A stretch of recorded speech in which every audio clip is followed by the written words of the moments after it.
बुढ़ापे में कहीं बचपन खो जाता है, खो जाते हैं खेल खिलौने, खो जाता है बाल मन। यूं ही फिर कहीं अचानक टकरा जाता है खुद से ये बावला मन और चिर परिचित अंदाज में भेंट होती है परिचिता से। मैं मीनाक्षी शुक्ला आपका अपने इस चैनल सप्तवेणी पर एक बार फिर से बहुत स्वागत करती हूँ। और आज एक बहुत ही खूबसूरत किताब मेरे पास है जिसका नाम है परिचिता।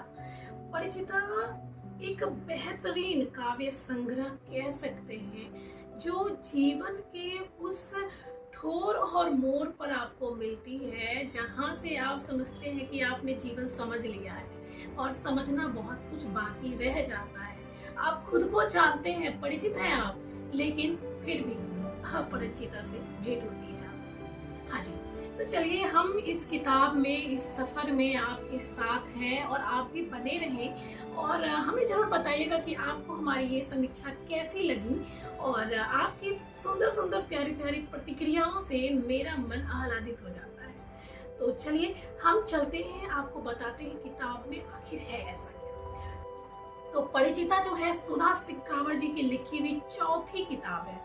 कहने को तो यह एक काव्य संग्रह है, परंतु उम्र के परिपक्व दौर में यूं ही लिखी गई जीवन की किताब जैसे है। पहली कविता परिचिता में ही उठ रहे भाव पूरी किताब को पढ़ने के लिए ललचाते हैं। पहली कविता परिचिता से ही मैं आपको चंद लाइनें सुनाती हूँ कि थोड़ा थमा, फिर बैठ गया उसके करीब जाकर। उसको वही कस्तूरी जैसी महक थी आई, आज भी वो फूल जैसी ही थी, बैठी थी वो अकेली जैसी बरसों पहले उसको छोड़ गया था। कितनी खूबसूरत पंक्तियां है ना। वो परिचित सी है, स्नेह सिक्त व्यवहार तो है उसका, लगता तो है कि प्रेम है परंतु अनकहा है। उसकी व्यथा यूं है कि दुनिया भर की बातें मध्य रखा एक पत्थर है।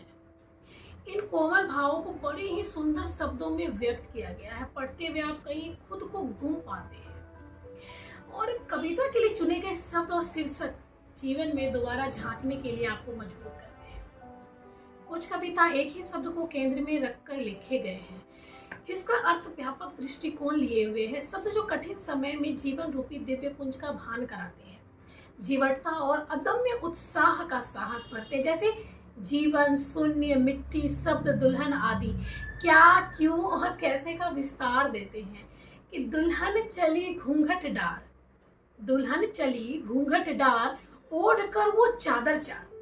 दुल्हन चली घूंघट डार, ओढ़ कर वो चादर चार। काम क्रोध लोभ और मोह, काम क्रोध लोभ और मोह, महल के हैं ये चार द्वार। कमाल की बात है ना। परिचिता में एक और खास बात दिखी कि बहुत सी कविता लोकोक्ति पर आधारित है और इनमें से ज्यादातर के शीर्षक भी वही रखे गए। जैसे एक था राजा एक थी रानी, अपनी अपनी डफली अपना अपना राग, पत्थर की लकीर, अधजल गगरी, सबके अपने अपने खुदा, फिक्र फकीर को खाए, दुल्हन चली घूंघट डार। इन सारी कविताओं में भी इसके विषय वस्तु के साथ पूरी तरह न्याय भी किया गया है। क्या अच्छा क्या बुरा, लेखिका ने पूरा प्रयास किया है कि एक न्याय संगत उभर कर प्रश्नोत्तरी सबके सामने आए। जीवन क्या है और किस तरह जिया जाए वह स्पष्टतः नजर आता है। मेरा मानना है कि हर एक कही गई उक्ति के पीछे एक कहानी होती जरूर है और वो कहानी कब संक्षेपण होकर लोकोक्ति या मुहावरे के रूप में समाज में प्रचलित हो जाती है और ठीक इसका अनुमान लगाना कठिन है कि ये कब और कैसे कहां से आई। खैर, कुछ कविताओं से कि अपनी अपनी डफली अपना अपना राग, कटाक्ष करे दूसरों पर और कहे उसे बैरा। क्या बात है। और भी कुछ कविताएं हैं जो माँ के नाम लिखी गई है, वात्सल्यता से परिपूर्ण है, उसे उस भावना में याद करते हुए लिखी गई है। कवित्री कहती है एक जगह कि माँ, मैं तुम्हारे मुर्दा हाथ को पकड़कर वह 16 घंटे का सफर कैसे तय किया था, कैसे तुम्हारी मिट्टी को मैंने तुम्हारी मिट्टी पर पहुंचाया था। अब हर रोज 16 घंटे का सफर तय करती हूँ, कुछ भी लिखने से पहले मैं माँ जरूर लिखती हूँ। इस 4 पंक्ति से कितना कुछ समझ में आ जाता है ना। सोचिए कि पूरी कविता कितनी खास होगी, कितना अर्थ उसका बृहद होगा। अगर आपको याद हो तो सुधा सिक्रावर जी की दूसरी किताब जो कि एक काव्य संग्रह थी विहंगनी, उसको परिप्रेक्ष्य में रखकर परिचिता में एक अंतिम कविता लिखी गई है समय और विहंगनी। बहुत ही खूबसूरत है, जिसका शाब्दिक अर्थ निकलकर बहुत ही खूबसूरत आता है, जीवन के मूल्यों का भान होता है। देखा जाए तो पूरी किताब समय चक्र सृजन जीवन अंत में घूमती हुई मालूम होती है और इस चक्र में बने हुए संगी सजीव व निर्जीव सबके प्रति संवेदना श्रद्धा का भाव स्वतः दृष्टि में आता है। फिर चाहे प्रश्न कमल और कीचड़ का हो या प्रिय के नाम का हो या फिर गजाला के नाम खत हो या फिर जिंदगी के साथ थोड़ी गुफ्तगू हो या फिर माँ बाबा की दहलीज, इसमें कृष्ण भी है और ब्रह्मांड भी है। हाँ, कृष्ण निरुत्तर भी हुए थे परिचिता में और हर तरह के भाव में सजी और सधी हुई कविताएं भी है। परिचिता कुल 43 कविताओं का काव्य संग्रह है। इसमें कुछ क्षणिकाएं भी है। कविताओं में साहित्यिक सौंदर्य अल्प है परंतु शाब्दिक सौंदर्य प्रचुर है। कवित्री विभिन्न कविताओं में जो समझाना चाहती है या जो बताना चाहती है वो स्पष्ट रूप से दिखता है। हर एक कविता परिपक्व है, जीवन के अनुभवों से देख सुनकर कलमबद्ध किया गया है।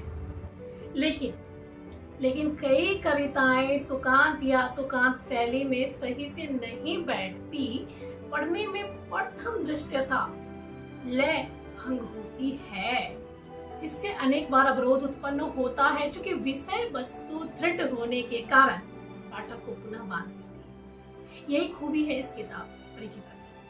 परिचिता का पृष्ठ आवरण बहुत ही खूबसूरत है, पर बस अपनी ओर खींचता है। और किताब आप जरूर पढ़ें और अपनी किताबों की अलमारी में इसे लगाएं, बहुत ही खूबसूरत लगेगी। किताब ब्लू रोज प्रकाशन से आई है। किताब का मूल्य 280 रुपए है और सुधा सिक्रावर जी को उनकी चौथी किताब जो कि एक काव्य संग्रह है उसके लिए ढेर सारी शुभकामनाएं और बधाई। जाते जाते एक बात जरूर बताना चाहूंगी कि मैं सुधा जी को कहीं पढ़ रही थी या देख रही थी कि उनकी एक लाइन थी बड़ी कमाल की कि इस किताब की शुरुआत कैसे हुई। अचानक ही वो एक दिन वो बैठती है, उनके एक दोस्त का फोन आता है तो मन नहीं लगता है, मन उचाट होता है, चलो यार कहीं चलते हैं। तो ये वही एक उक्ति से पूरी किताब बनी है और उसमें इसमें ये कविता भी है, चलो यार कहीं चलते हैं। सुनना चाहेंगे आप? एक मिनट। चलो कहीं चले किसी का मन लेकर उधार, इन उपवन पहाड़ों और नदियों के कहीं उस पार, शायद मिल जाए जीवन की झनकार, नए राह होंगे नए रास्ते और नई बयार, हो सकता है कोई कर रहा हो इंतजार, चलो कहीं चले किसी का मन लेकर उधार, चलो कहीं चले किसी का मन लेकर उधार।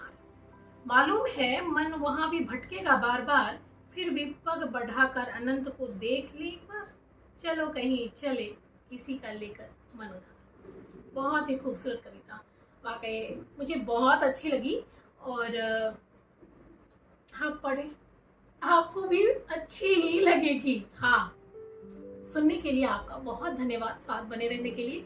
अब आप मीनाक्षी शुक्ला को इजाजत दीजिए। अगर आप इस चैनल पर नए हैं तो सब्सक्राइब, लाइक, कमेंट, शेयर करना बिल्कुल मत भूलिएगा। धन्यवाद आपका।